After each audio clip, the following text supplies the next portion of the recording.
할렐루야. 하나님의 평강과 은혜가 함께 하시기를 주님의 이름으로 문안드립니다.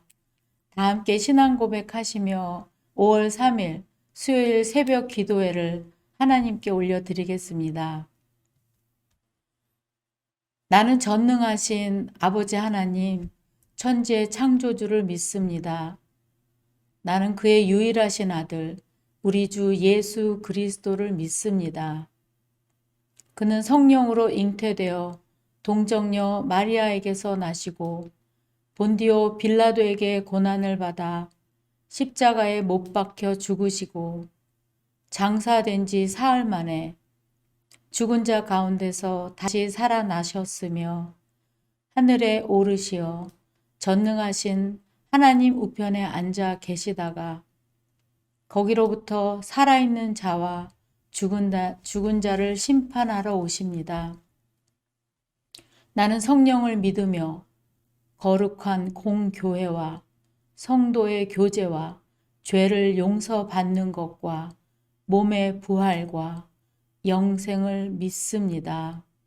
아멘. 하나님 아버지, 오늘도 말씀 앞으로 저희를 이끌어 주시니 감사합니다.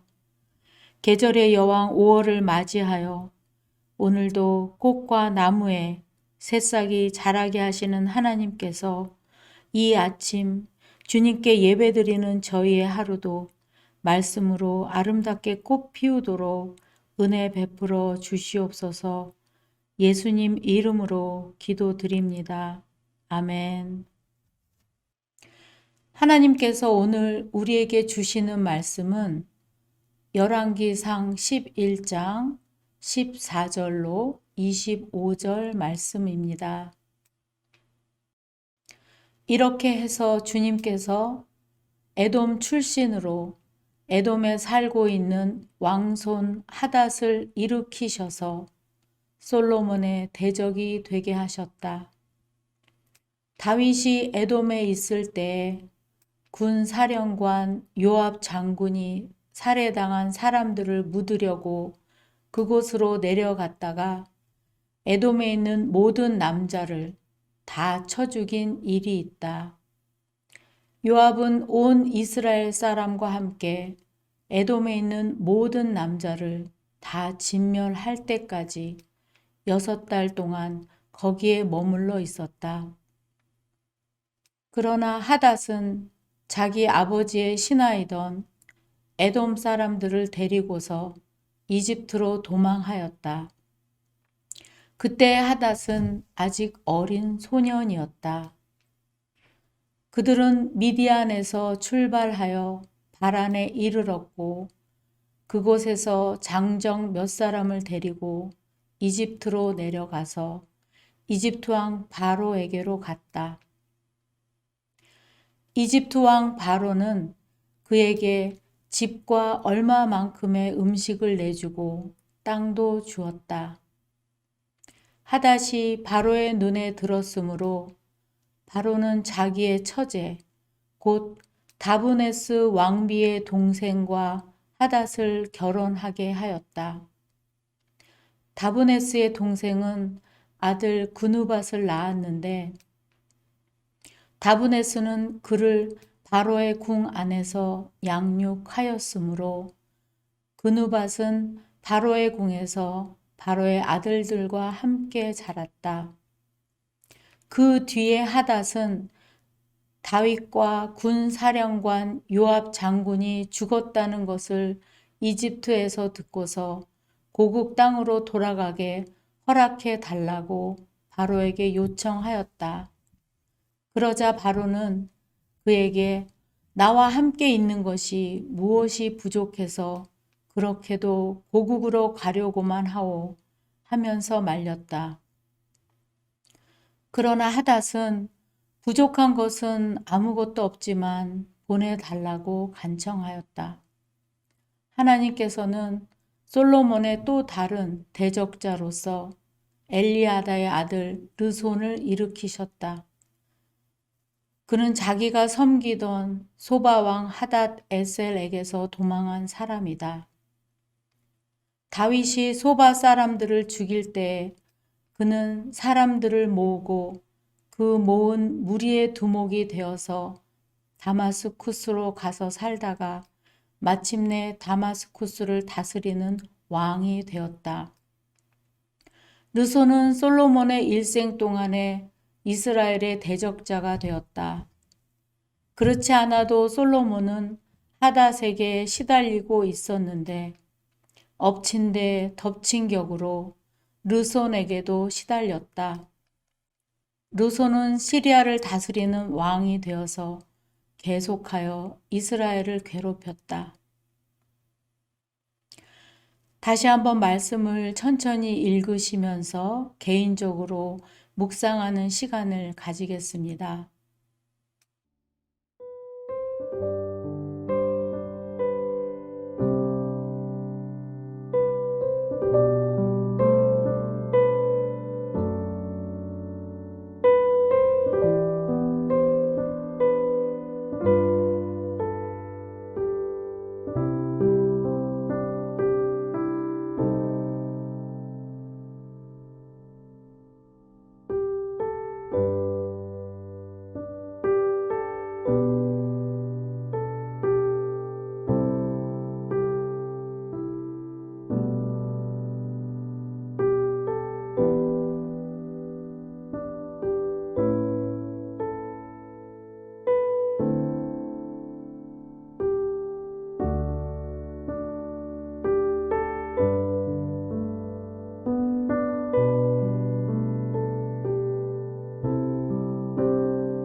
네, 오늘 본문이 있는 열왕기상 11장 말씀은 이 앞에 전개된 솔로몬에 관한 이야기들과 사뭇 다른 반전의 이야기들로 가득한데요.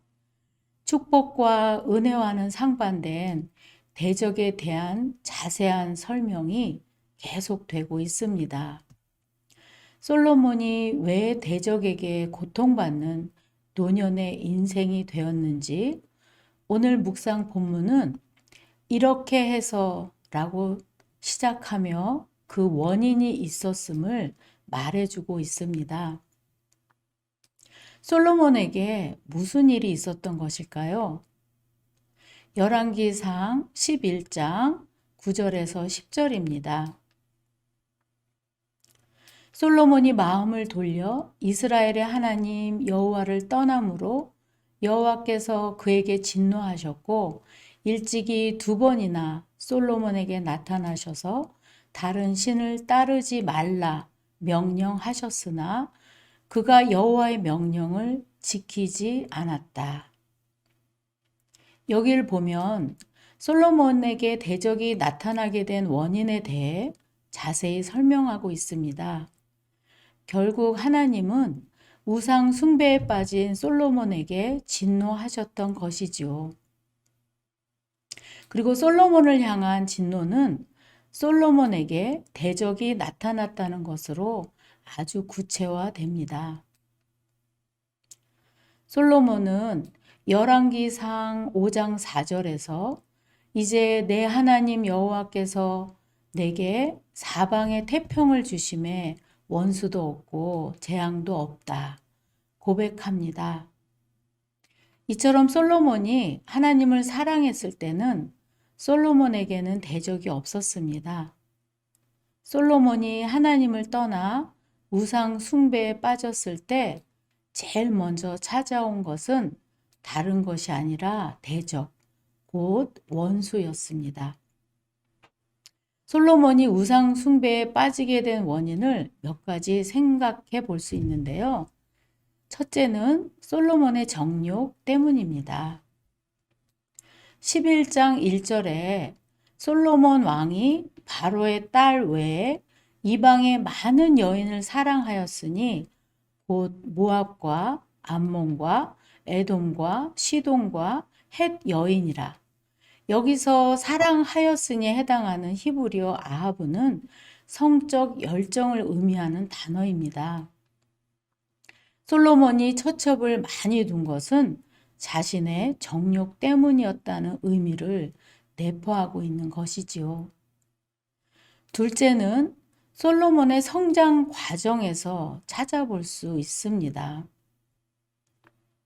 솔로몬은 아버지 다윗이 여러 아내로부터 자녀를 얻음으로써 어린 시절 가정적으로 많은 어려움을 겪었습니다. 배다른 형 아도니아와의 갈등으로 왕위를 위협받은 적도 있었던 솔로몬은 일부 다처제로 오는 부작용을 누구보다 잘 알고 있었을 것입니다. 그러나 결국 자신도 아버지 다윗과 똑같은 수순을 밟을 뿐더러 아버지보다 더 많은 이방 여인을 아내로 맞이하였고 그 결과 우상 숭배의 길로 빠지게 되었습니다. 셋째는 자신이 하나님이 되고자 하는 교만 때문입니다. 솔로몬이 1000명이나 되는 아내를 둔 것은 그들을 사랑한 것 외에도 혼인 동맹을 통해 나라의 안전을 꾀하려는 정략적인 목적이 있었습니다. 솔로몬은 하나님의 축복으로 성공을 경험한 사람입니다. 때문에 오직 하나님으로만 그의 의지를 삼아야 했습니다. 그럼에도 불구하고 세상의 왕들과 똑같은 정략적 방법으로 왕권을 유지하려고 했던 것입니다. 이것이 바로 자신이 하나님이 되고자 하는 교만이라고 할 수 있습니다. 하지만 결국 이러한 교만은 솔로몬을 더욱 큰 위기에 빠뜨립니다. 솔로몬이 결혼 동맹을 통해서 맞아들인 이방 여인들이 어떻게 했습니까? 솔로몬의 마음을 돌이켜 우상을 숭배하게 하고 하나님으로부터 떠나게 만들었습니다. 결국 하나님의 경고를 외면한 솔로몬에게 어떤 어려움이 찾아오게 됩니까? 에돔 사람 하닷과 수리아의 왕 르손이 솔로몬의 두 대적자로 등장합니다.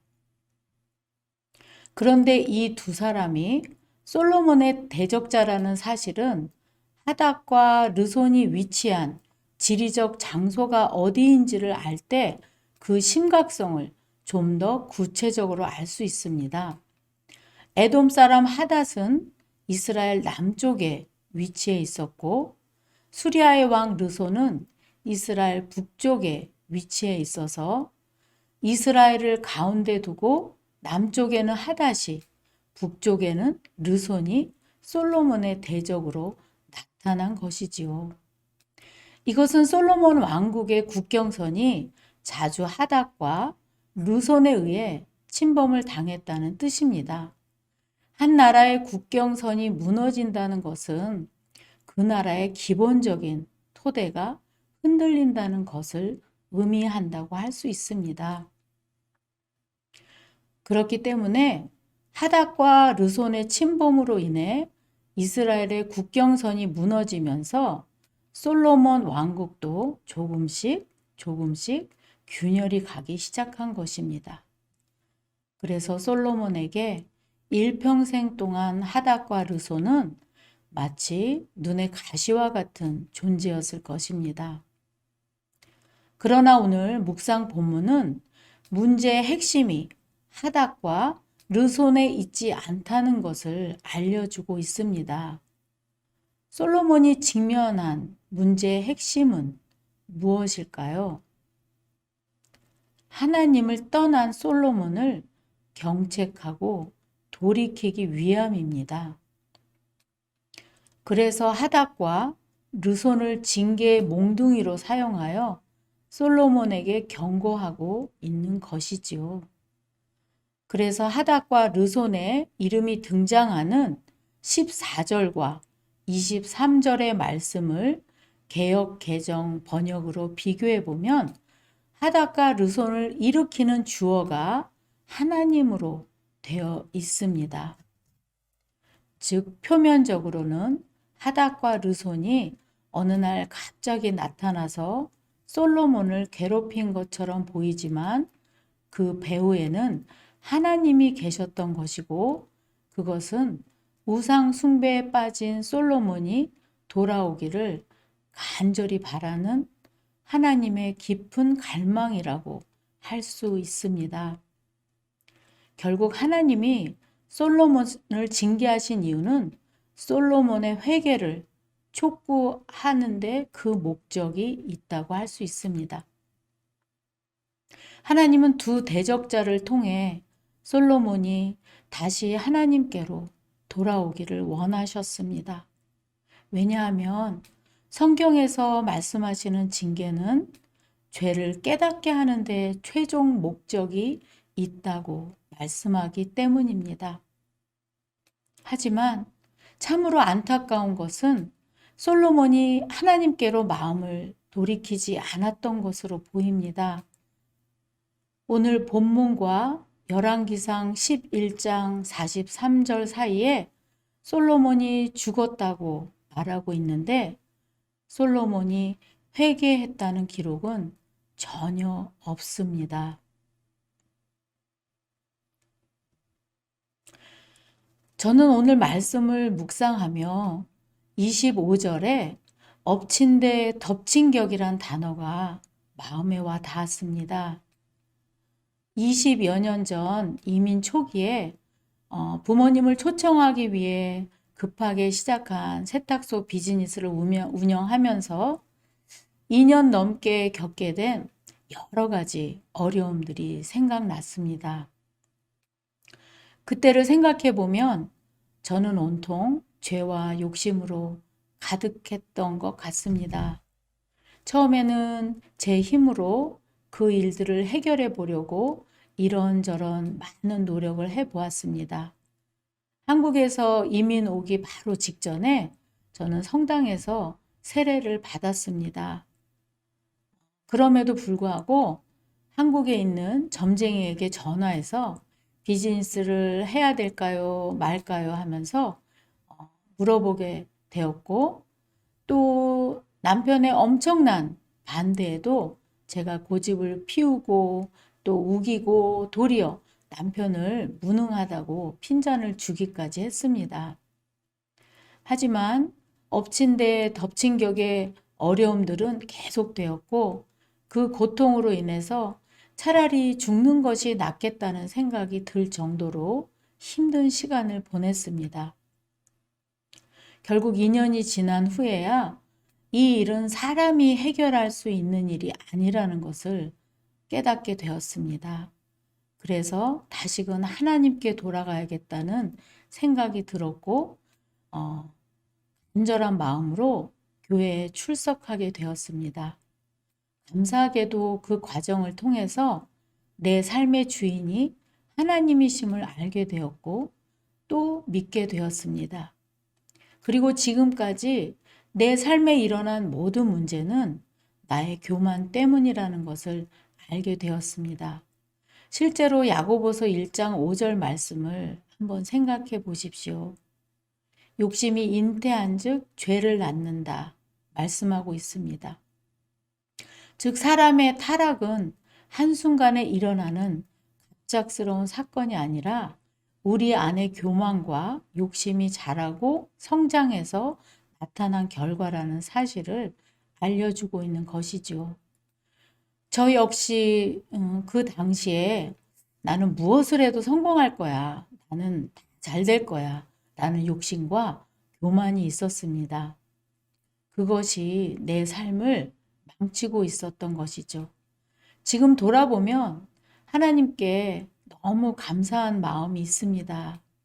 그때 하나님이 엎친 데 덮친 격으로 저를 징계하지 않고 내버려 두었다면 저는 어떻게 되었을까요?